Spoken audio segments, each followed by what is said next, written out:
Is there anything any of us want to say before we start our conversation? Nah, I like it raw. Get out there. I know you do. I know you do. You better buckle up, Buttercup, because I'm a little bit different than your other guests. Good. Welcome to the Independent Artist Podcast, sponsored by the National Association of Independent Artists. Also sponsored by Zapplication. I'm Will Armstrong, and I'm a mixed media artist. I'm Douglas Sigworth, glassblower. Join our conversations with professional working artists. Welcome back to the podcast, everybody. Here we are in week 2 of the new year, so Happy New Year still applies to everybody. You'll recognize another voice in the room here with Douglas and I. Yeah, that's right. We're starting right off at the get-go with inviting our guest right up front here. So this is a new thing for us. Exactly. So let's go ahead and welcome Randy or Cammy. Let's introduce yourself. How about that? Sounds great. I'm really honored to be on the show. I listen to you guys constantly, especially while I'm driving all over the country. It's really amazing to have people who get my situation. Anyway, so I am Cammy Rahore, which started out as a drag name. So it's Cam Rahore. Everything about drag is fun, it turns out. And you take photographs, right? I am a photographer, yes. There you go. And so I am the artist formerly and still on the road known as Randy Thomae. All right. I'm actually a trans artivist now, where my new work is dedicated to saving trans lives. And the work that I tour with that you saw is landscape photography that are abstracts that I made quite a while ago at this point. And we met back in La Quinta just a couple months ago.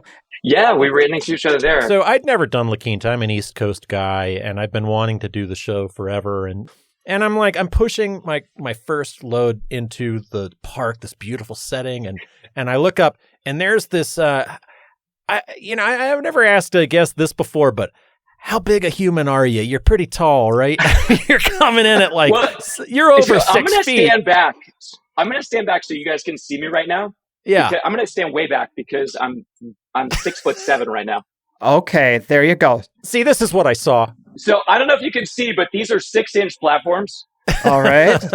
You were on platforms on a ladder. Your booth is tall. You've got legs up to here. It's like, I'm just going to go right up to this human and say, hey, come on the podcast, just based on these platform shoes. But then as it's kind of getting on and we're into the show and you are holding court over near my booth and the artists are coming over and it's just flies to honey, baby. It is just on and you are holding court. I mean, you have 8-10 artists eating out of the palm of your hand. And I'm like, oh yeah, this is happening. We got to get this person on the podcast. So welcome. We're happy to have you. Very happy. Yeah, I was so thrilled. A lot of times now, the way my life works, my whole life I was swimming upstream.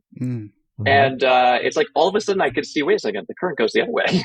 Yeah. And now that I go downstream, things like this just fall into place. Nice. It's like I'm in the right place, right time. Well, when we first met, you talked about how the past few years have been a radical realignment for you. So can we start there? Can we talk about that transformation you've been going through?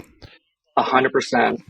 So I introduced the work that I'm traveling with now, The Fragile Nature of Hope, in Ann Arbor, Michigan in July of 21.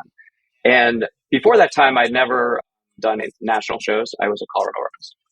I hit the road really hard. So the first year I drove 40,000 miles. In 2022 at 189 hotel nights. Basically, I can't do filler shows because my work is 8 feet wide and I need people who can buy my work and have big spaces. And so I have to drive a lot to do a few shows. You're shooting for those big fish. Yeah, so a show for me, I'm trying to make 3 sales and get 400 no's, typically, in a normal show. So it's a little bit different. Yeah.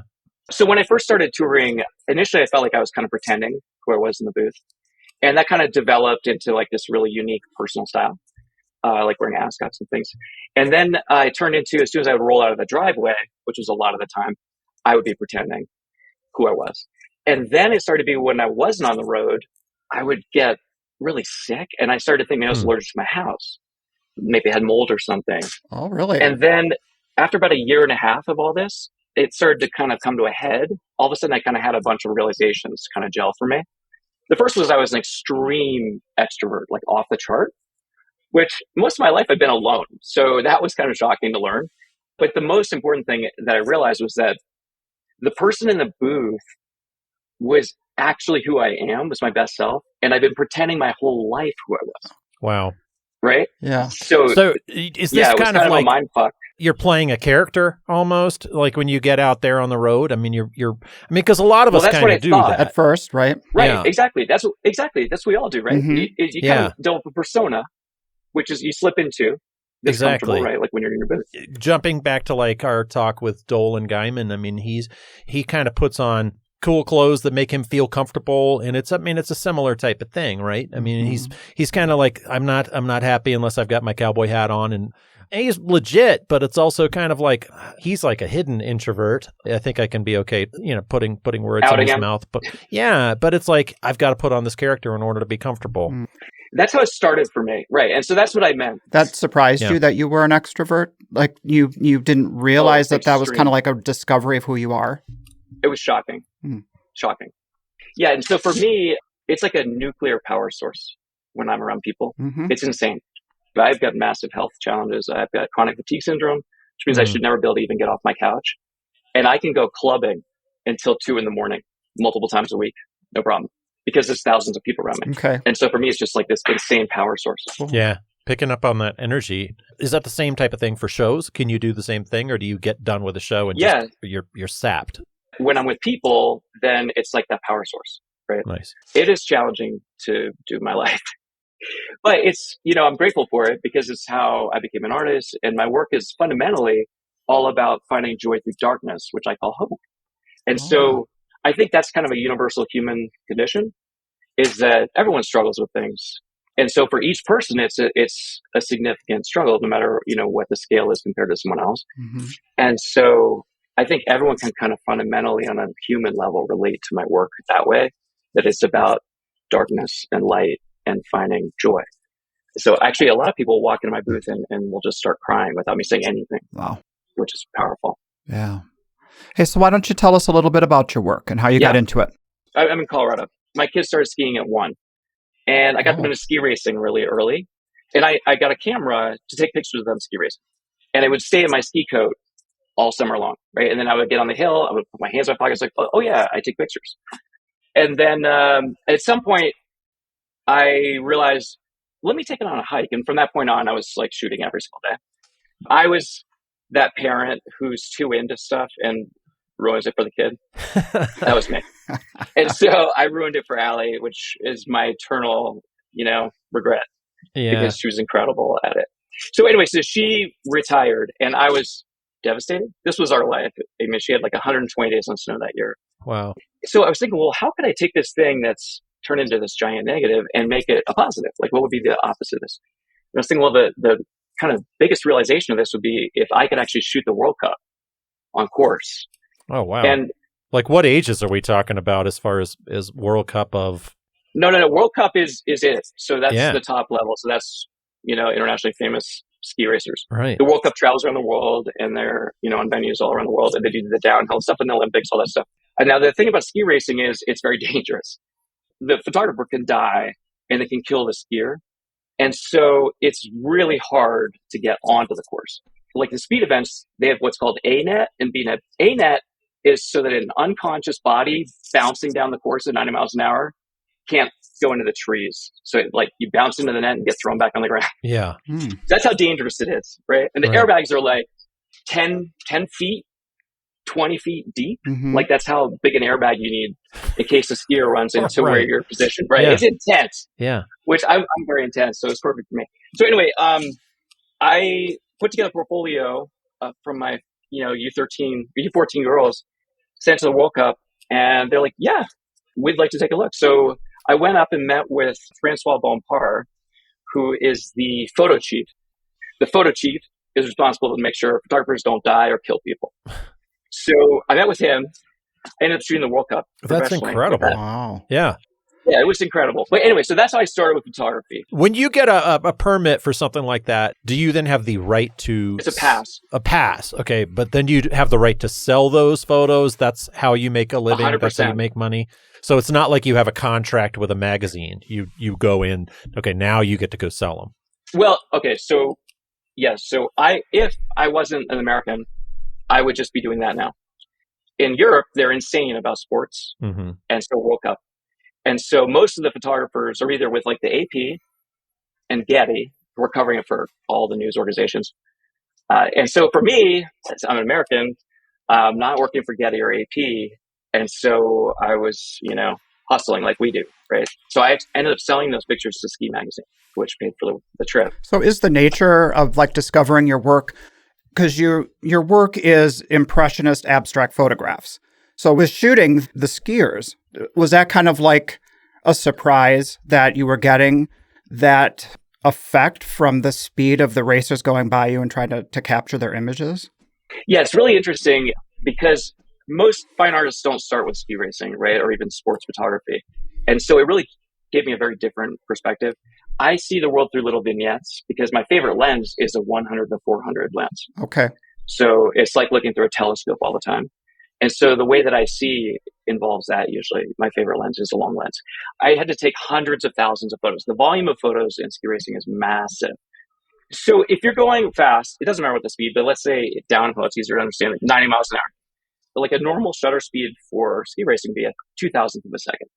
So if I shoot you at 2,000th of a second, it doesn't matter how fast you're going, it will be in focus and crisp and clean. Now, the thing is, though, it's stop motion. So it doesn't really communicate how fast you're going at all. Like you're just frozen on the side of the mountain, right? You have no idea if they're going 15 miles an hour or 90 miles an hour. Okay. But if I can match my camera speed to your speed exactly, then I can use any shutter speed I want. So for panning in ski racing, you would use a 30th of a second. Okay. So you can imagine it's very difficult. So you went from 2,000th of a second to a 30th of a second, right? It's almost 100 times slower. So you have to exactly match their speed. So as they're going by, you are, and it's hard because you're in a parabola, right? And they're going straight. And so that's kind of the great skill that you learn. So anyway, I learned that.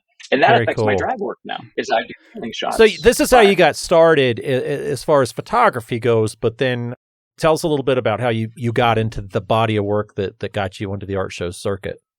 Onto the hamster wheel, the grind. Yeah, totally. In the summers, I started shooting landscapes. Initially, I was doing what I called emotional landscapes, and people just didn't get it. And then one day, by accident, I took my first abstract photo. So when you shoot foliage in Colorado, it's a little bit, I'm from New England, so foliage there is every color. In Colorado, it's yellow and maybe occasionally an orange or red. Right. And so it's a lot harder to get really awesome foliage in Colorado than it is in New England. It's just a different sport. It's also, I mean, on a jury, it's also kind of a cliche.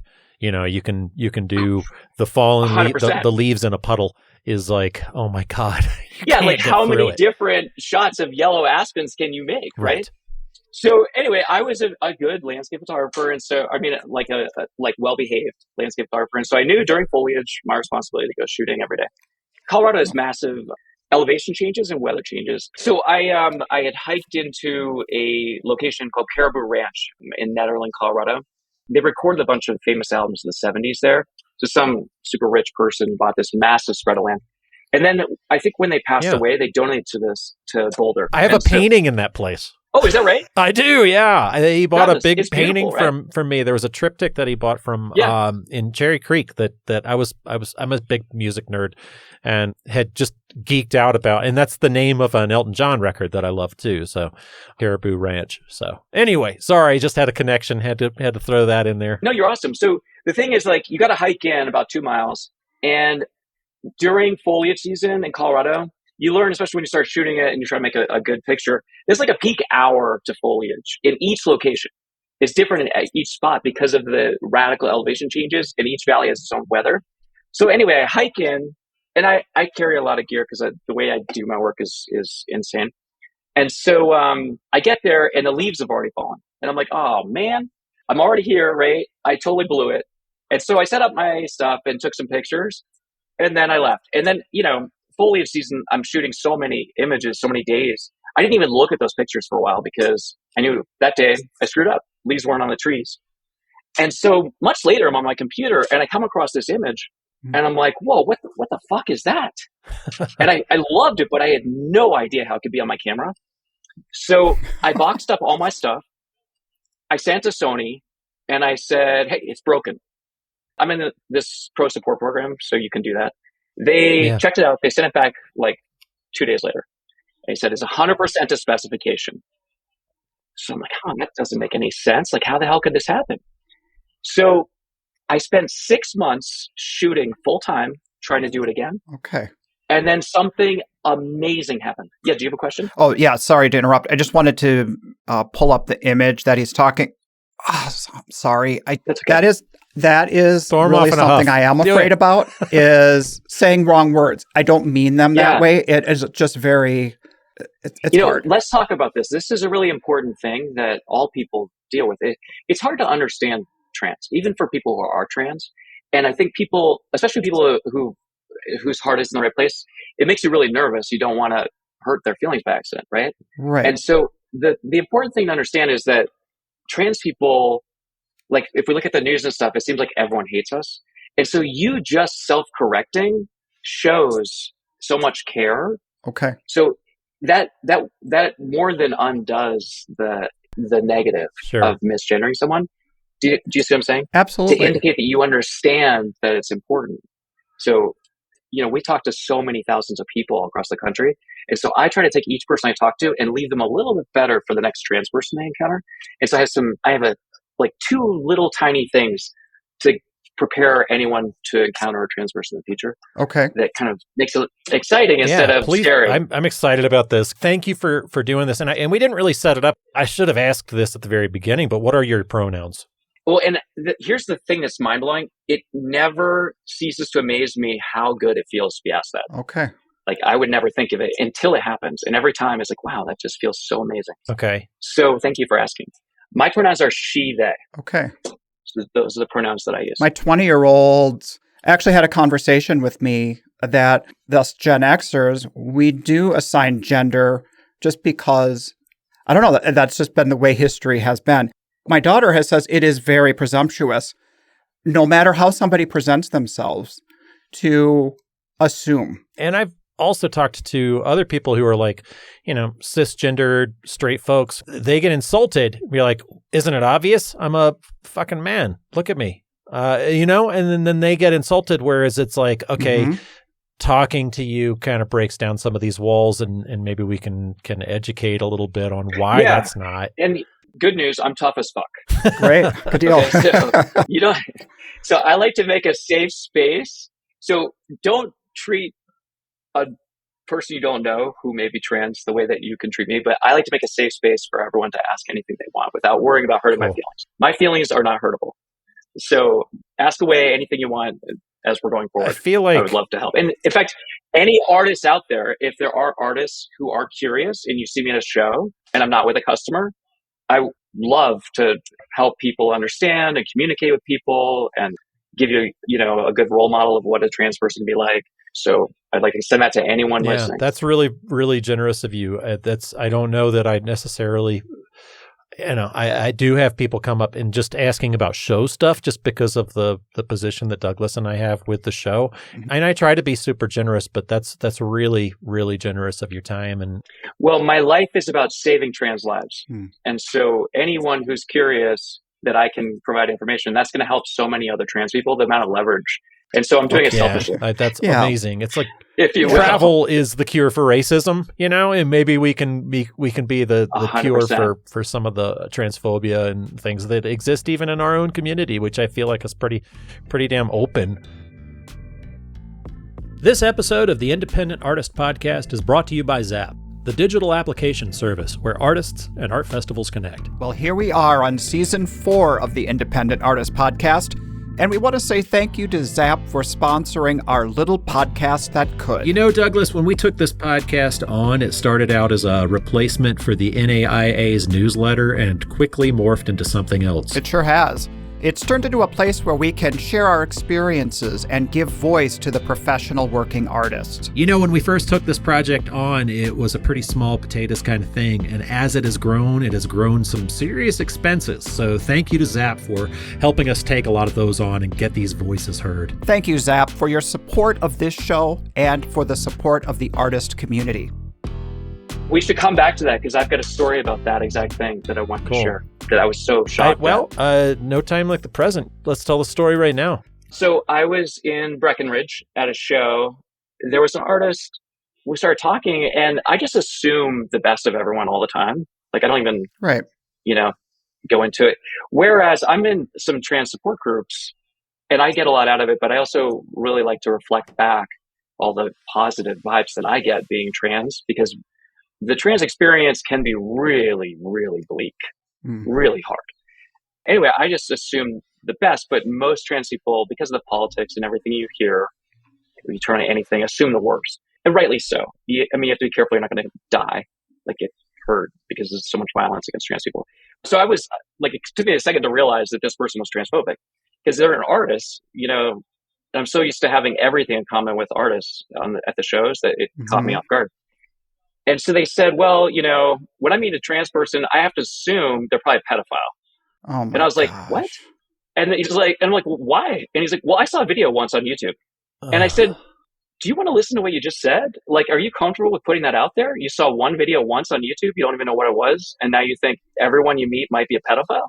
So now that I'm trans, I'm always riding that line of how authentic I can be, because I need to make sales. This is how I make a living. Right. And so the insidious thing about bigotry is that you're never 100%, right? You can't be sure that you got passed over because of this, or you didn't make a sale because of that. Especially with my numbers, where I have to make 3 sales and get 400 no's. So if I make 2 sales, that's problematic. If I make 1 sale, that's a big problem. If I make 0, it's a disaster. And so I was talking about that with the artist. And so this person, in the same sentence as telling me I was probably a pedophile, said it was ridiculous to think that that could be affecting my sales. What the hell? Like, if you think I'm a pedophile, why would you ever buy art from me? Right. So they basically outed their flawed argument right there, right? I mean, Right. They shared inherent bias right up front and then couldn't believe that inherent bias actually happens. So that was the irony of the whole thing. Or that it makes a difference. Right. Right, that there's any impact of that. Right. And on top of that, you have to spend so much of your life, I'm assuming, hypervigilant against bigotry and being safe. Oh, yeah, and I've got stories about that, like in Utah, like Salt Lake City, I almost got jumped. So, but out of that came this incredibly beautiful experience with the Salt Lake City police force. I'm in a very unique situation. My life is very unique, which hopefully we can communicate to people, where I've gotten so much positive reinforcement that it kept pushing me to be more and more authentic. Now, Cammy Rahore is this surreal adventure that my internals can't even catch up to, because it's so wild. Like, I'm becoming like an icon. So that's really hard to wrap your brain around. Like, if that happens overnight and then just accelerates, it's accelerating. Is that kind of your goal too? Is that kind of your goal to become kind of an icon? Well, yeah. So in the service of my real goal is saving trans lives. Okay. The way I conceive of the new work, and this is the highest purpose, I think, of visual arts, is that at the highest level, you're creating work that will be seen by millions of people, and they can't unsee stuff that comes in their eyes. So you don't get to pick, right? You don't get to filter and say, do I want to see that? No, I didn't want to see that. Once it's in there, it's in there. Right. And so I'm making a visual virus that goes in through your eye holes and infects you with love and understanding for trans people. And so I need millions of people to see that. It's not as commercially successful. Like, if you come to a show and you walk within, like, I don't know, a couple hundred yards of my booth, you're going to see my work. And if you've got multiple big walls and lots of money, there's a pretty good chance if you talk to me, you're going to buy one of my pieces. Right. Like, everyone likes it. It's not offensive in any way, right? They're landscapes. They would be awesome in corporate lobbies. They're, very commercially appealing, my current work that I travel with. The new work, not so much. And so the only way I can figure out to make the new work is for Cammy to kind of blow up and become this icon. There's a tremendous amount of gatekeeping, because I'm trying to now become a blue chip artist. And in the fine art world, even like women artists, it's still a huge thing, like the bias against just being a cis female. So imagine a trans artist. There are a few, but it's like a handful of internationally famous trans artists. A handful, and probably not that many more famous women artists, right? Which is insane. What do you think the path is to become that kind of iconic, or to become that icon? It's just happening. Is that kind of it's just happening. Do you feel like there's a place for that at art shows to be that? And to sell the work and to represent and to place your pieces? Or are you going to have to find, go the museum route and gallery route where you have an interpretation, somebody else, a gallery owner or a worker can interpret you to the crowd. I mean, I myself, after having sold in some galleries, find it to be pretty interesting. The interpretation of me as an artist is a lot cooler than I am in person. And it's like you go into the gallery and you're like, oh my God, here comes Will Armstrong. I'm like, okay, so my work has always been hard to sell. Yeah. I love explaining my work, and I think that's a strong aspect of me as an artist is I'm an experience, and also my work's very unique, and I'm the best suited to explain it because it's so unique. But the path that I'm looking at is I would like to hang at Art Basel in Miami. Mm-hmm. I think that is where I need to be. And Frieze and Paris Photo and that level of international art fair. People at that level don't even know that we exist. Mm-hmm. So there is a huge disconnect between our art world and the fine art world. We're pretty middle class. I mean, this is a very middle class way to do Yeah, exactly. We're middle class artists, which offends us, right? I mean, it's our life's work. That's offensive. I like it, but yeah. But it's like being hipsters. We're hipsters. Like well, there is not wearing shoes and like living in Detroit and working on bikes or something. Well, there is an element of high-end fine art where the artist persona, the ego, the whatever, that character that they are, that's the essence of the work. I mean, the work is desired and whatever, but then behind that is usually that big persona. And that seems to be what you're stepping into with your radical transformation that you've been experiencing recently. So I'd been touring for almost 2 years, and I had realized that I'd been pretending my whole life who I was, and that the person that was in the booth was actually my best self. I'd heard about Art Basel. I'd known about it for a long time. And I was like, well, let me just go to Miami Art Week and just see what it's all about, just so I understand, like, where's the end point, right, that any artist could hope to be. And so I planned this trip, and I was thinking, well, just as an experiment, what if I tried being, because I don't live my best self while working in my booth. But I was like, well, what if I just pretended I was in my booth for the whole week, just to see what it was like to be this person, this persona that we pretend to be in the booth. I ended up having the best week of my life. By far. That's incredible. It was incredible, and it was surreal, and that's where this jumping off came when I split from reality. When you showed up there, did you go full character? I mean, did you go full Cammy? Well, so Cammy didn't exist yet. Okay.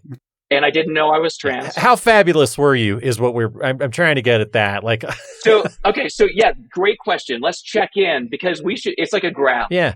At this point, I just had a very unique masculine style that people were flipping out about, but it was not, compared to where I am now, it was a 2 out of 10.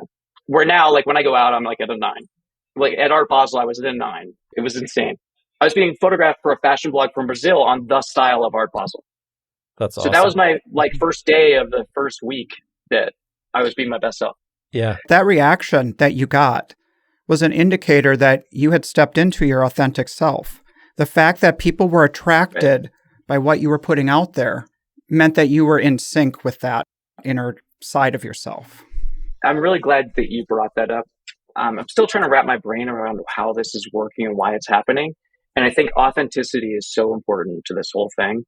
And I think there's like this really bizarre thing that we can get into where I just have this insane, like super deep connection with people instantly, where we're connecting on such a human level. And even people who I don't talk to, they just see me. And by seeing me, it changes them. I mean, it's kind of like waking up in a movie. I'm in wonder and awe about it. Like, how the fuck is this happening? It's a really good feeling when, you're on the right path or you're being your authentic self. I think of that with the podcast, for example. There'll be times that Will and I are just up to our eyeballs with so much going on, and somebody will walk in at a show and tell us how important this is for them to hear the experiences from other artists and what that means to them. So I could see that in your situation, it might be very similar for maybe those people who, are trans, maybe need a trans role model. It's 100%. And you guys have helped me that way so many times as I'm driving all over the freaking country for so much fucking time, listening to you guys on the podcast. That's sweet. It's a big country. It is a big country, and there's, our community. It's interesting to run across. There's thousands of artists out there that we could talk to, and we love getting that connection with different voices, and that's why we wanted to have you on. Yeah. Okay, you have this body of work that's abstract photography that translates to big homes and to the rich folks, and that's your bread and butter that can get you. But your honest body of work that you really want to get out there now, and it's still abstract, but it's more telling stories about trans lives and some of the drag shows. And can I say it's just a drag show, right? Can I say that? Yeah. So I'm shooting live drag. So I'm at a drag show. Yeah. I'm in the audience as like everyone else, and I'm in drag. So I'm shooting live drag in drag to save trans lives. So that's kind of the highest level explanation of the new work. And this body of work has not been released yet, right? It's still exactly. So nobody can find it at this point. Is it a matter of the work not being ready, or you not being ready to show it, or is it like a courage thing? Are you building yourself up? Because you seem like you've got all of the absolute courage in the world. Yeah, I'm fearless. I'm threading a needle with the launch of this work. My current work is very commercially viable. In fact, I'm in a really hot area of Denver. It's really cool. It's called Rhino. It's this arts district. Cool. There's 10 brand new buildings within a block of me. Amazing. And they all could use my work. They could use my current league touring work because they're landscapes. They're not offensive to anyone. With the new work, it's not commercially appealing to most people. And so this is the purpose of the fine art world. If Instagram had been around forever, then we would not have Picasso. We wouldn't have Cubism. We wouldn't have all of the major advances in art. Right. Where people at the time were like, what the fuck is wrong with that guy? Right? Or woman, right? Although mostly in history, it's been guys that got recognized. Do you see what I'm saying? And so that's where the fine art world steps in. It's like the Guggenheim is like, hey, this is art and people need to see it. Yeah. And a lot of people need to see it. And so the Guggenheim makes a statement. Yeah, Mapplethorpe isn't hanging on somebody's... I mean, they are. Exactly. Mapplethorpe is a perfect example. Right. Not necessarily... I don't know that Mapplethorpe exists without galleries and without museums. I mean, like I can go and enjoy the show, but I don't know that I want it on the wall. Right. And Mapplethorpe was famous. Right. So there's like this thing that has to happen. And a lot of times it happens after you're dead. If you're doing something that's not generally acceptable, that's not popular on Instagram, for instance. Well, our conversation that we had at the end of last season with Ethlone Clark, his controversial themes related to like lynchings, for example, he creates separate bodies of work, some for out on the road, which, doesn't offend, is a little more palatable. And then he's got the more controversial work that he can have for galleries and shows in those venues. It kind of sounds like you're delineating different bodies of work for different venues or avenues to show. What I'm trying to do is actually jump horses. Okay. On the road, I started to develop this really unique style. And for a while, it was really helping me make sales, right? It was becoming more and more charismatic and more masculine, really, kind of defining this unique masculine style. However, once the radical realignment happened and I started doing drag a lot, pretty soon after, I started to kind of combine things from male and female and realized I was non-binary. And that's not palatable to most people. It's affected my sales massively. And so I have to walk this weird line of how authentic can I be. So it's a major handicap to go from like taking a superpower and turning into like a super disaster. And so I'm trying to figure out how to make this leap. Now, you guys know the touring world, we have to apply so far in advance. So it's like a huge oil tanker, right? Yeah. And I thought I was going to be able to pull it off by this past Basel. And so I stopped applying to shows. And then I had a bad show as my last show. And so now I'm in a hole. Oh, man. And the thing is, like, the new work in my lifestyle takes a lot of time. And so it's really difficult right now to figure out how am I going to, I got to reboot the touring thing because that's how I pay for the bills.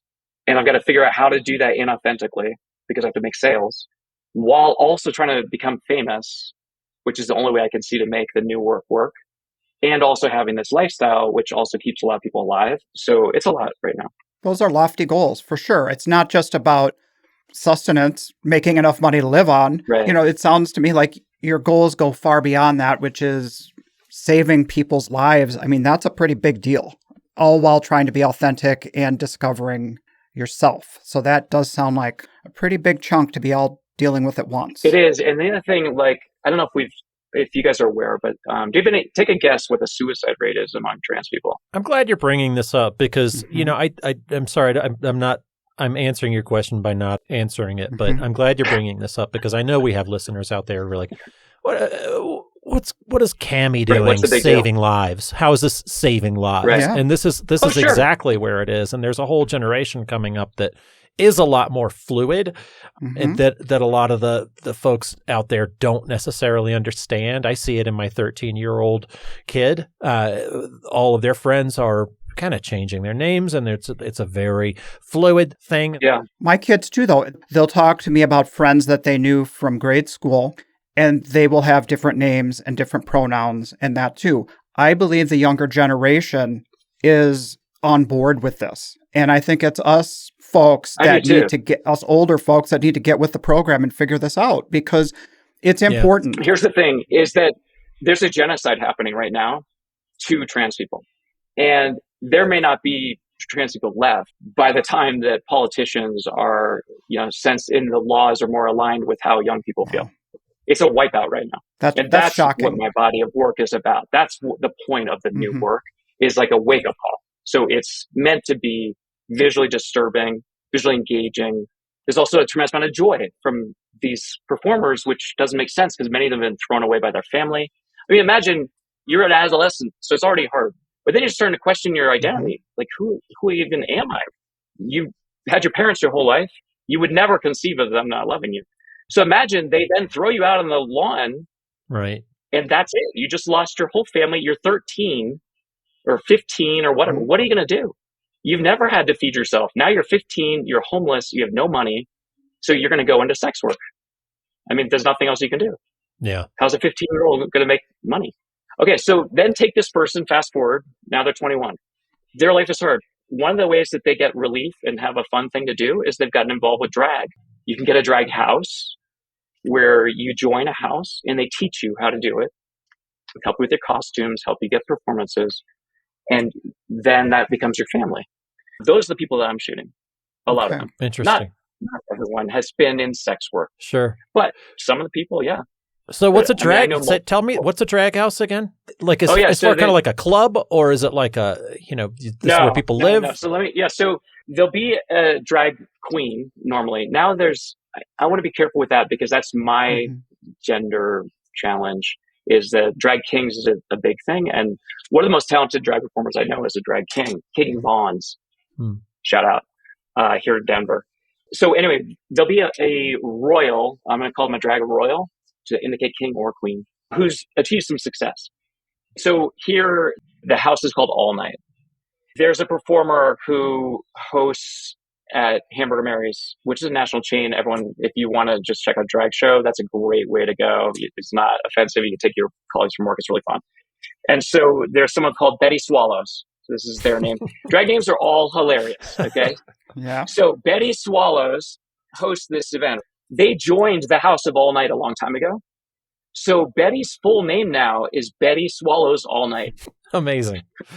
Good person to know. Yeah. So anyway, that's kind of how it works. Now, when she joins the house, it's like an honor. And then a lot of benefits come with being a part of that House of All Night, where you're going to have access to being in shows and the resources of the house. And then also it's a community. So, you're going to see if they like each other, and if they bond, and then they become like family. That's kind of like what the Billy Porter series, is that similar? I don't know what the Billy Porter series, Pose, I think it is. Oh. Yeah, Pose. Yeah, Pose?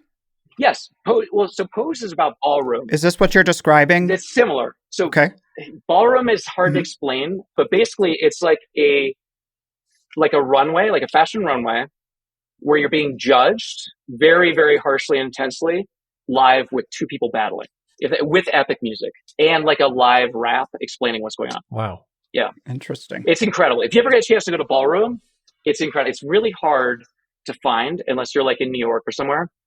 It started out in the 70s as where almost everyone was a sex worker and really having a hard time. And it was basically what I was saying about drag, except it was ballroom. There's an incredible documentary called Paris is Burning that you can stream, which is incredible, from the 70s from New York. It explains how it all started. But yes, those are also houses. And that's where voguing came from. So this is how people might find the family of choice versus the family that they're born into that might not be supportive. Yeah, exactly. And Pose does a really good job. That show, I think it's on HBO. I'm not sure. But they do a good job of showing that, like homeless teens. I've been shooting drag for over a year now. I've taken 15,000 images in that body of work. And I've shot, I don't know, maybe 50 performances, something like that. I'm still at every show, well, not every show, but I'm still meeting new drag queens. And I'm in Denver. You know, I'm not in New York City. So there's just so many drag queens now. And so a lot of them are just, you know, from suburbia or whatever. You know, it's not everyone is thrown out of their family. But people are. And we should come back now to the suicide question. Please. Because that's where this started. And Will, you were giving us the world's longest answer, although I'm competitive on that front. You know, I just wanted to know, like, okay, you know, it's almost like the old Seinfeld bit when, you know, Jerry's like, you're not saving lives, you're a pimple popper. You know, it's like, well, how are you saving lives? You know, it's like, okay, you're just dressing up in a dress and being fabulous. And so what do you think the suicide rate might be? Yes, thank you. I can't imagine. It's up there, I'm sure. So the numbers I've heard are like 40 to 50. I'm sure there's different ways to slice it. But if you imagine, like how many trans people do you know? You know me? Do you know another one? I do. If you know 2 trans people, there's a good chance one of them will be dead by suicide. So is it going to be me or the other person you know? You don't know. Right. So, and even for me, where I'm having this incredible life and it's super surreal and I get to help so many people and all these things are happening, it's still hard to be trans. It's just really hard. That's an incredible point. I just find it really moving. I mean, is it me or is it the other person you know? You know, that's important to just repeat, I think. And see, this comes back to like the pronouns, respecting pronouns. Yeah. I didn't pick the they, them thing. Yeah. Like that was a bad marketing decision. And so people want to get into that with me. Like, well, you know, and I didn't pick it. Yeah. But you don't need to be an asshole. Like there's a 50% chance I might die by suicide. Mm-hmm. Couldn't you just be nice? It doesn't take much. How about don't say anything? Yeah. Don't fucking say anything. Or if you're going to say something, then here's what you do. You say, if you recognize that, hey, this is a person who might be trans. Do not say, oh, are you trans? Because a lot of people, they are a woman. They identify as a woman. And if you ask, that's dysmorphic. It takes them out of that. Instead, you can say, hey, my name's Will. I use he, him pronouns. What about you? Now there, right, that's a reason to stay alive, right? I'm assuming all these people hate me and want me to die. And a lot of people actually want me to die because of my identity. In fact, I drive all over the country like you do. Imagine if half the states, because this is reality, half the states I go to, technically I'm not allowed to use the bathroom. Right. That's like saying you don't have a right to exist. I mean, at its core. And that's what the laws are saying now. And that's why there's a genocide happening, which is the importance of the new work and why I need to find a way to make it work. And that's why this super audacious thing of becoming famous just needs to be accomplished, because that's the only way I can think of to save all these lives that need to be saved. There's genocide fucking happening and we need to do something about it. And so I'm doing something about it. And so the path that I've constructed requires me to be famous. So I've got to figure that out. I think across all marginalized groups, this happens when somebody stands up to tell you their experience and somebody who doesn't come from that experience wants to say, you don't have that experience. Everyone needs to shut up and listen to that person's experience and allow that to be the truth, not whether or not you can understand what that other person is going through. That's not important. What you think isn't important. What that person is experiencing, that's important, and that is true. That's such an incredible point.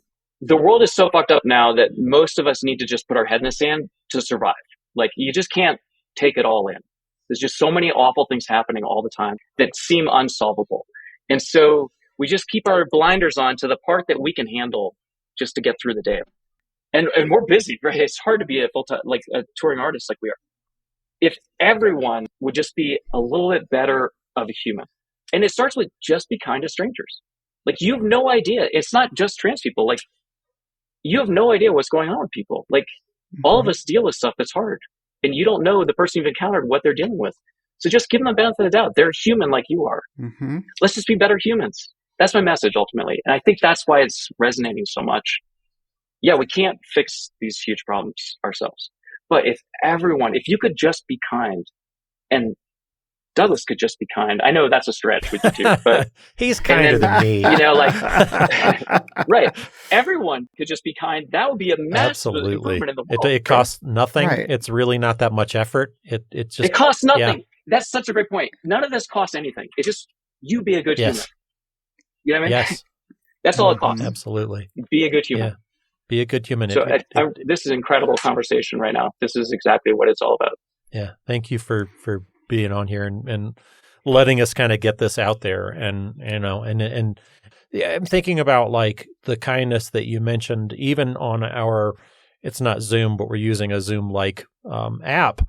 The fact that I didn't fill my pronouns in, and maybe that's disrespectful and that's not kind, and I'll do it next time.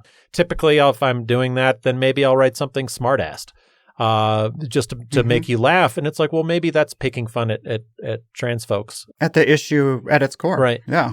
Like, I mean, I have been guilty of that, of like, I've heard people make jokes of, I identify as this, or, you know what I mean, right. as with a punchline. And that really demeans your experience. 100%. And so, when I I hear those things, right? Mm-hmm. Like those are knife cuts.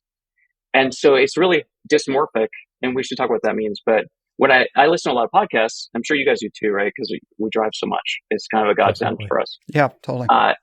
And so there'll be a show that I feel so connected with the host, and then they'll do that, like some throwaway comment making fun of trans people. And it just cuts me so deeply, especially if there are people like you guys who are such incredible humans, where you care so much about and sharing stories and things, then it cuts more deeply. Do you Definitely. Yeah. Where, yeah. Have we done something? have I stepped on? Yeah. What have I? Oh God! Rewind the tape. Well, good news. I had ChatGPT analyze everything you've ever said. And okay. I've got a list. Well, let me ask, for those people who aren't as understanding of this issue, this is the thing that has come to mind for me when this came across my awareness. And that is, people really struggle with the idea of gender and anatomy, and they get hung up on that, as opposed to gender being assigned in your brain, not by other parts of your body. Right. I mean, is that where people should put their emphasis on, is the aspect of our brains that tell us who we are? Well, let me split that up a little bit. If you learn that someone's trans, your first curiosity is what's between their legs. It's not mine, but I know that that's the trope. But and actually, if you saw that piece I sent called Grabbed, Grabbed is about that. Okay. That's the one where the only thing that's really clear is what looks like a hot pink clitoris. Okay. Okay. And so it's really relevant. And it also has hands, what looks like these huge abstract hands all over the body of this person.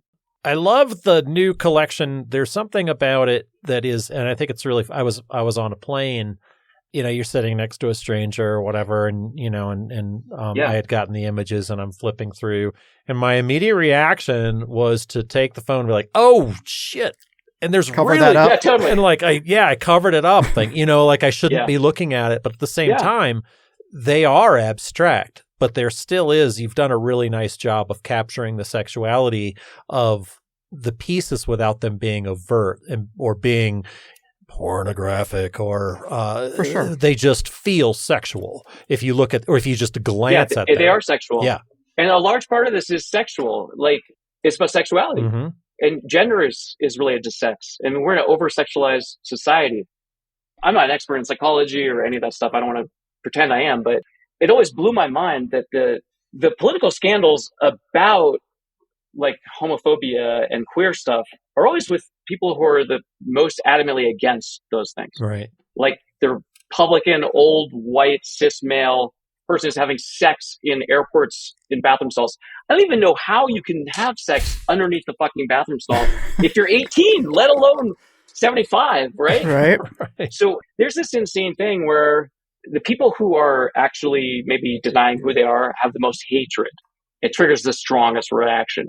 And so there's a picture I sent you called the apple that's just all skin.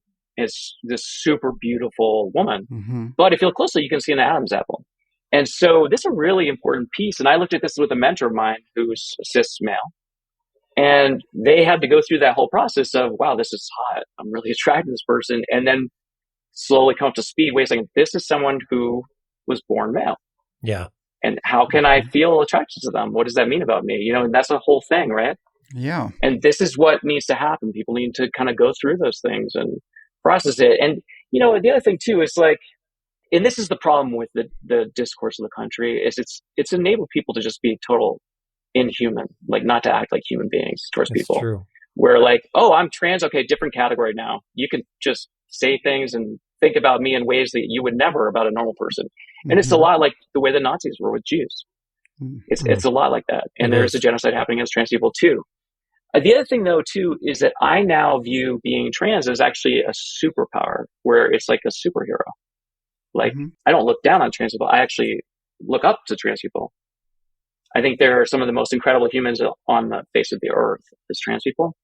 And so imagine you're a teenager, right, dealing with just that, because that's so fucking hard.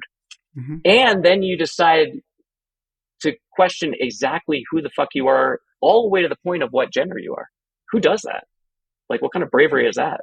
And then, even though there might be a law against being who you are and mass shootings all the time against those people, you decide to tell everyone who might discard you, including your family, who that person is.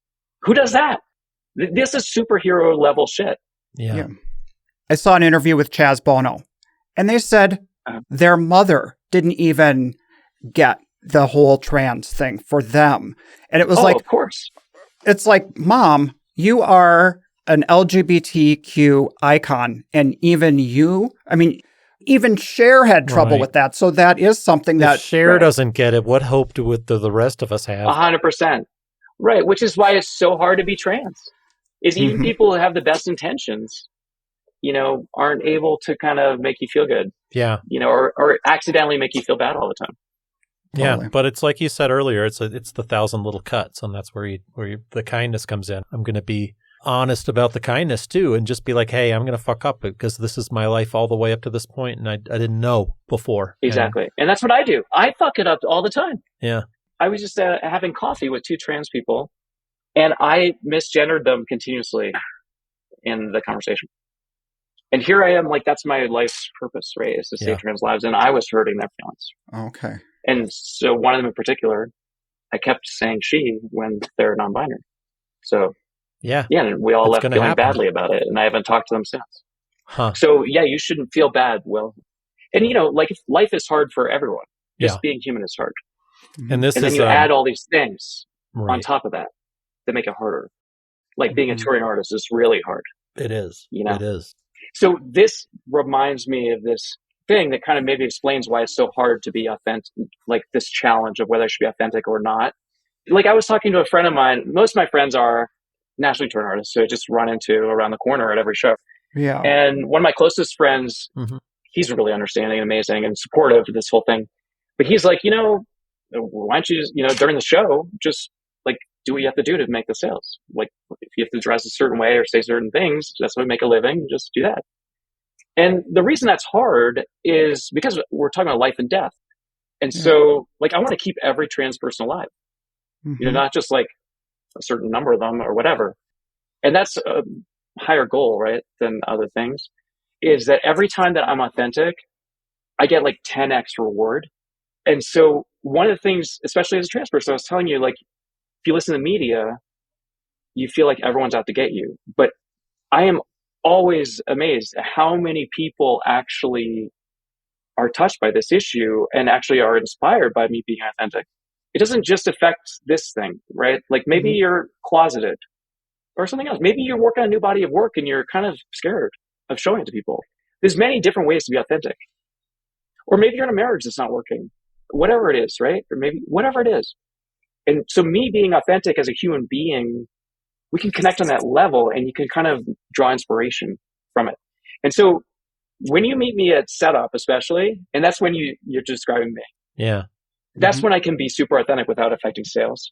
And it's still scary because this is a dirty secret, which you guys have probably talked about, but shows and jurying and all that, there is no perfect process.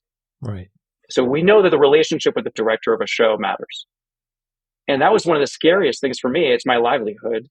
And what if the director sees that I'm trans and half people hate that and I can't get in the show again? What am I going to do? I can't get in my shows. Right. Then I can't make a living. But that's when I'm so blown away, is when I'm authentic on setup days. Then anyone who has a trans person that they really care about, like a child, family member, whatever, they come up to me. And then I hear these stories and it helps them to see that I'm authentic. I'm able to be authentic. It gives them hope for their kid. And so actually, that Ann Arbor show was actually really incredible this past year. I have a lot of stories about it, but one of them was as a result of that. I don't want to out people, but there was someone I have to set up early if I can, because I have a 2-day setup. Yeah. When most of a 4-hour setup, which I know pisses off artists, but whatever. You do you, boo. Yeah. Right. You can set up my double booth with 4 8-foot pieces, 14 feet high, in less time than great. Come on over and help. But it takes me 2 days, and so I have to try to beg, borrow, steal permission to start a little early. And so a little nervous about asking for a favor and being super femme.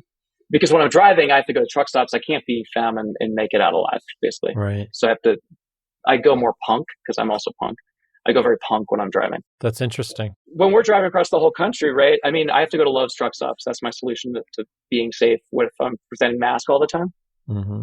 Because anyway, that's a whole discussion, is how dangerous what we do is. But so I was really apprehensive, but I was like, well, I've been driving, and it was a long trip. That's like a 15-day trip or something, because a couple shows all over the country. And so I was like, this is my only chance to be femme. I'm going super femme regardless, even though I'm scared. And the person I was meeting from the show to let me in early and get me set up behind the barriers and stuff, they're like, oh, I have a trans son who I think would really be inspired. Would be okay if I bring them by during the show. So I'm coming at it from a scared perspective. I might lose this relationship. Mm. And instead, I got an opportunity to help a young person who they have a much higher chance of not making it. So it was this huge thing. And not only that, it was so affirming and rewarding. And so anyway, they brought, I'll just use a different name maybe, because this is a nationally listened to show. Sure. But let's say Sam. They brought Sam by the booth. And when they came in, Sam, they're autistic, they have ADHD, and they're trans mask, meaning that they were born female, which would be AF, AB, AFAB, assigned female at birth, but they identify as male. And in their adolescent, in school, imagine how hard it is. They're about 15. It's a lot to deal with. Exactly. Like just being a teenager is hard. Every joint in their body is bent to take up less space. Mm-hmm. So they come in my booth and they're just like taking as little space as possible.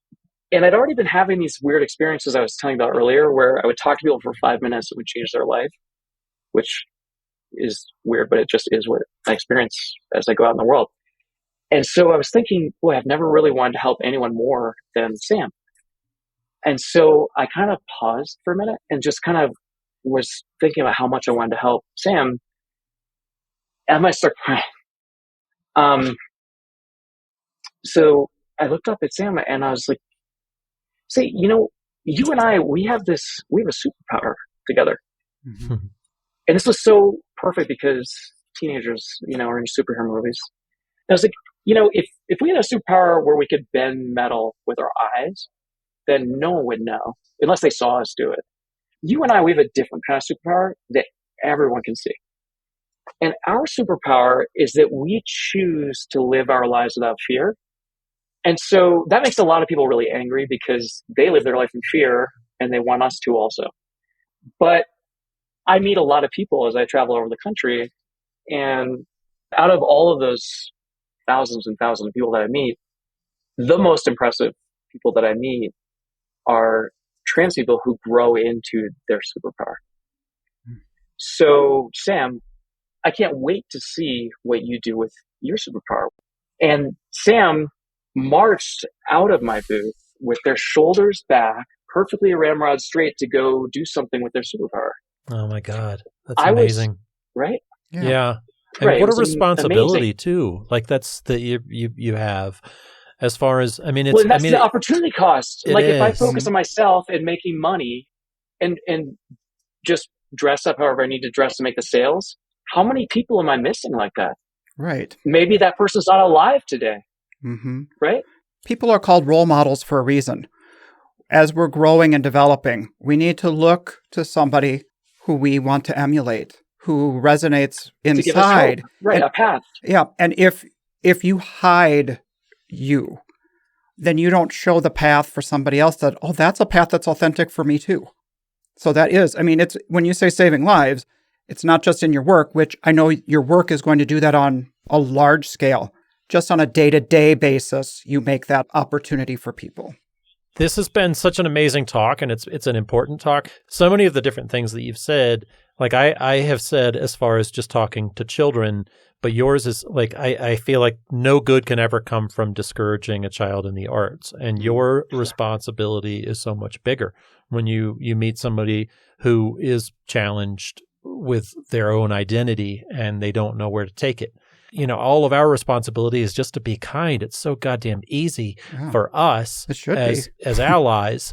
That should be that maybe we can just be a little kinder going forward. And I cannot thank you enough from the bottom of my heart for coming on and sharing your story and your path, just a little bit of it, because I feel like we barely got a glimpse. And I think you're going to get a lot of people coming in and talking to you this year. So apologies in advance for all the extra people that want to talk to you going forward. But you're an amazing human. Stay alive. We love you. Thank you. Thank you so much, Cammy. This has been a really meaningful talk. Wow. Thank you so much. That means a lot to me. I do run on hugs. So if any artists on the trail see me, I'm always up for a hug. Awesome. Also, if anyone's able to follow my Instagram, it's very fun. Cammy Rahore, CammyRahore. I am trying to spread that visual virus of love and understanding. And so occasionally, if I post a picture of the drag work, it'll say, help me spread the virus. You can share it to your story. That's kind of how the virus spreads. And we'll drop that link in the episode notes so you can find it easier. So there you go. Fabulous. Perfect. Wow. Well, all the best Thank to you. Thank you so much, guys. Thank you. All right. Thanks, guys. See you on the road. Can't wait to see you. We'll see you in La Quinta or no? Yeah, 100%. I expect a hug. Absolutely. You'll get one. All right. Perfect. Thanks, guys. This podcast is brought to you by the National Association of Independent Artists. The website is naiaartists.org. Also sponsored by Zapplication. That's zapplication.org. And while you're at it, find us on social media and engage in these conversations. Be sure to subscribe to this podcast to be notified when we release new episodes. Oh, and if you like the show, we'd love it if you would give us your 5-star rating and offer up your most creative review on your podcast streaming service. See you next time.